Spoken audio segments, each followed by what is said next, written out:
Welcome back, everybody.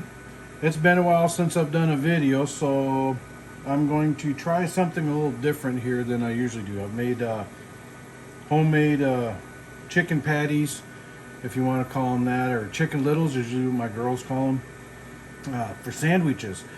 But the thing is when you're deep fat frying them and stuff, they always seem to get a little dried out. So we're going to try something new and see how it works. What I got here is 2.5 pounds of chicken breast. Cut it and stripped it up already.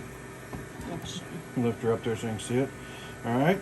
And we got a 1/2 pound pig fat, or lard, if you want to call it that. You know, a non-rendered. We're going to grind this up. We're just going to use the KitchenAid attachment instead of pulling the big grinder out for this small one. But we're going to add some seasonings to it. I got some granulated garlic, onion powder, some rubbed sage, and I just finished grinding up the rosemary. And we're going to mix that in there with that because hopefully the pig fat will help keep the meat nice and juicy, because then we're going to bread it. Alright, so right now, give me a second, and we're going to get the mixer set up and we'll be back, start grinding. Alright everybody, here we go.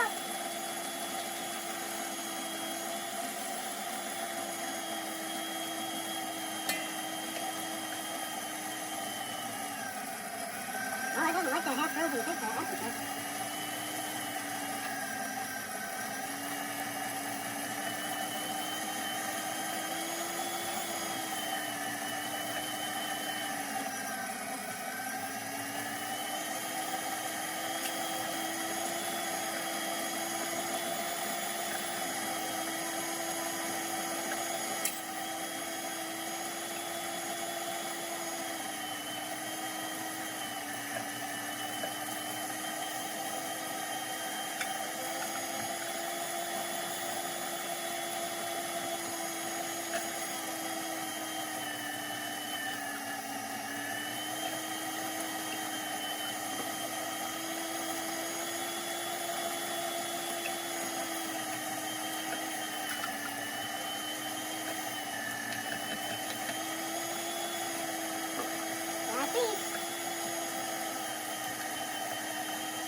Alright, now that we got that all ground up, it looks really good.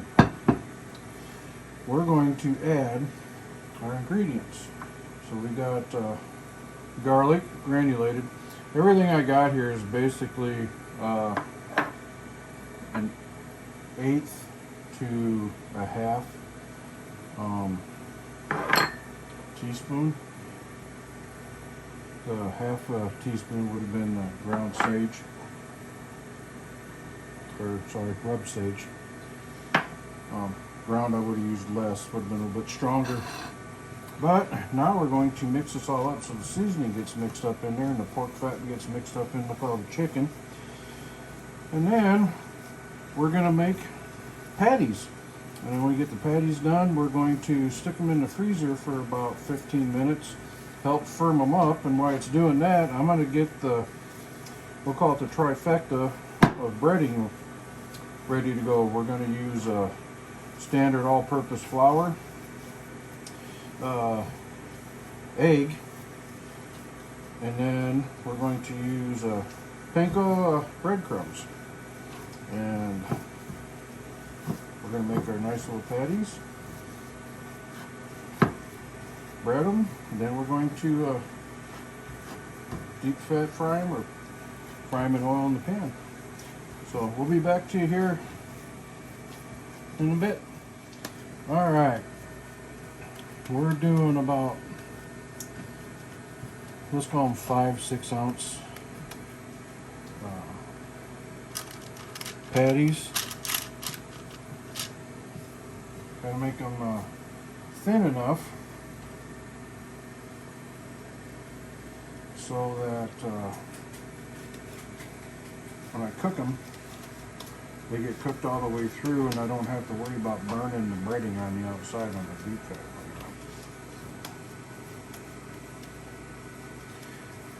we're gonna make some nice patties. Might end up with one just a little bit bigger than the rest of them. We'll come back to you here in a little bit after I get them in the freezer. Like I said, we're probably going to put them in the freezer for 15 minutes, let them firm up.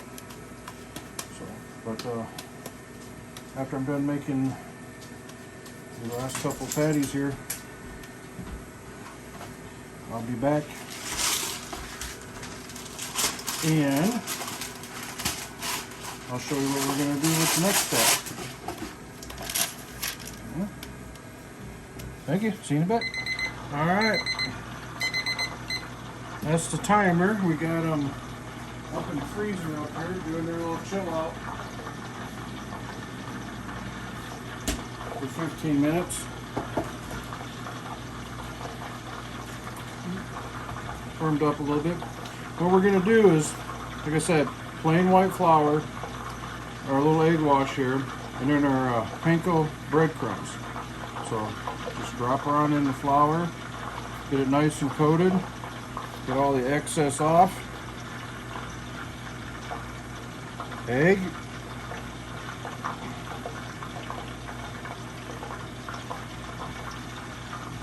And the panko breadcrumbs.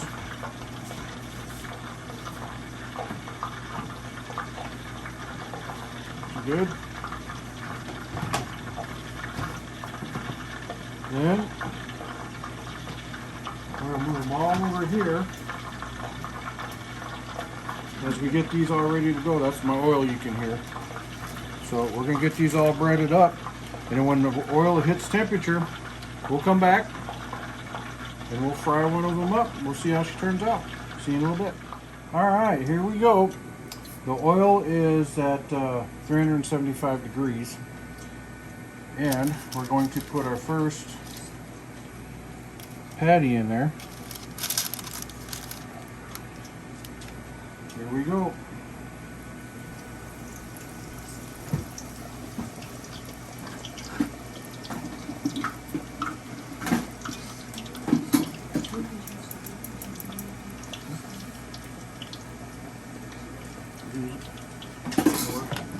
I got my regular tongs, so I don't run oil down my arm. Alright, we're going to start this off with about probably 5 minutes, and then we'll check it. If it starts turning massively brown, then we'll have to check it before that. But the thing is you need the oil at 375. That way it sears the breading on the outside and holds the juice and stuff on the inside. Otherwise, if you don't do that and you do it with cooler oil, it'll cook it, but it's going to soak the oil up into it. And so you're just going to have an oil logged, like a waterlogged, fritter here. So, but we'll come back in 5 minutes and we'll take a look at this one. We'll pop her open and see how she looks. All right, the timer's getting ready to go off for 5 minutes here. We're gonna pull her on out, check the temperature on the inside with the thermometer, and then we'll cut her open and take a look at it. We'll let it cool off just a little bit. So just waiting for the last few seconds. There it is.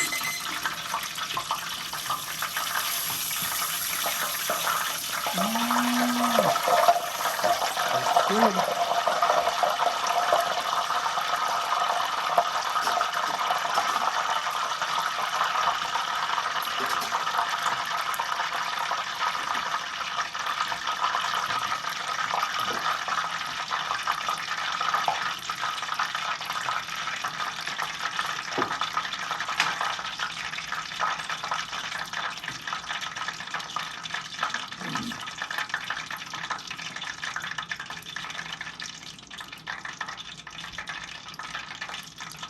We're at 167 and still rising. 68, 69, 70. Temperature-wise, she's fully cooked. So, grab my cutting board over here.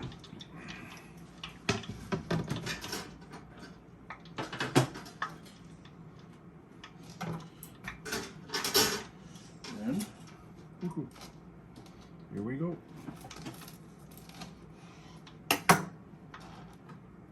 Oh yeah, that's looking really good.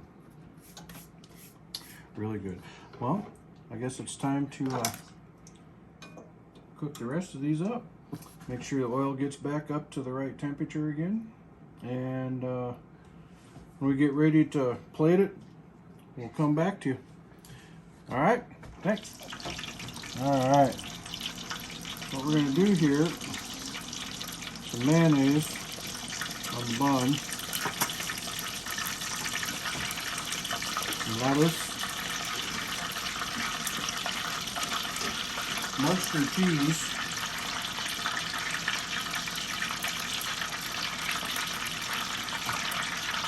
and that will be the first one.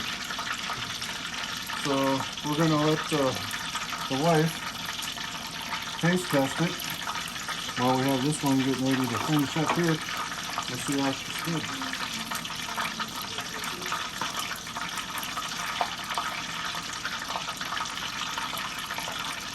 She's smiling and nodding.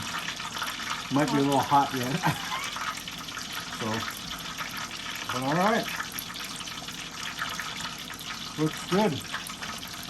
And like I said, instead of buying them from the store with all the preservatives in it, now we can just make our own little chicken patties, which I always call chicken littles. And yeah, I'm gonna put some mustard and pickles on mine. So thanks for watching. I hope you enjoyed it. And until next time, we'll see if we can't come up with another recipe for something. All right, have a good one. Bye, folks.